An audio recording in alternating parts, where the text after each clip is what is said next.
मित्रांनो, मुंबई इंडियन्सचे 7 पराभव झालेले आहेत आणि मुंबई इंडियन्सची टीम पॉईंट टेबलमध्ये 9व्या स्थानावरती आहे. तर मुंबई इंडियन्स IPL 2026 मधून बाहेर झालेले आहे का? का मुंबई इंडियन्सकडे आणखी कोणता चान्स आहे टॉप 4 मध्ये जाण्याचा? तर मुंबई इंडियन्सच्या टॉप 4 चे संपूर्ण समीकरण म्हणजे त्यांची किती सामने शिल्लक आहेत, ते खरंच टॉप 4 मधून बाहेर झालेले आहेत का? तर ते आणखी टॉप 4 मध्ये जाऊ शकतात. याच्यावरती आपण या व्हिडिओमध्ये सविस्तर चर्चा करणार आहोत. मित्रांनो, मी आहे सोमनाथ सरगर.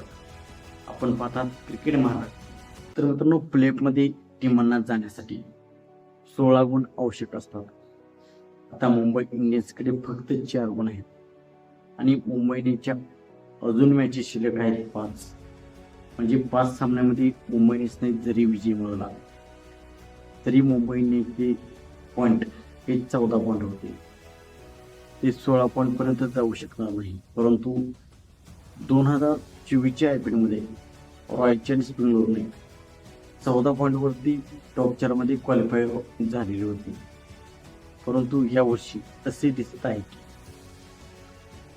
14 पॉईंटवरती टीम क्वालिफाय होणार नाही. टीमला टॉप 4 मध्ये जायचे असेल तर 16 पॉईंट गाठावेच लागतील.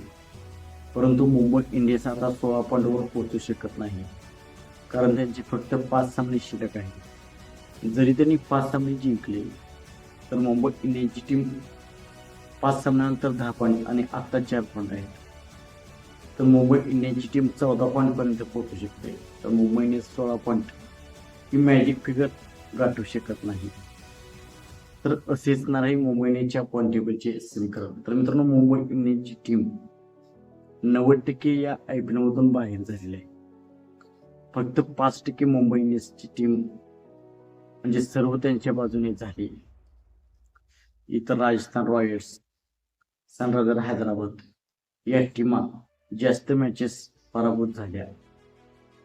तर मुंबई इंडियन्सकडे टॉप 4 मध्ये जाण्याचे चान्सेस आहेत. परंतु मुंबई इंडियन्सची टीम बाहेर झालेली आहे. फक्त 5% मुंबई इंडियन्सकडे टॉप 4 मध्ये जाण्याचे चान्सेस आहे. तर मुंबई इंडियन्सचा यावर्षीचा सीझन खूप खराब गेलेला आहे.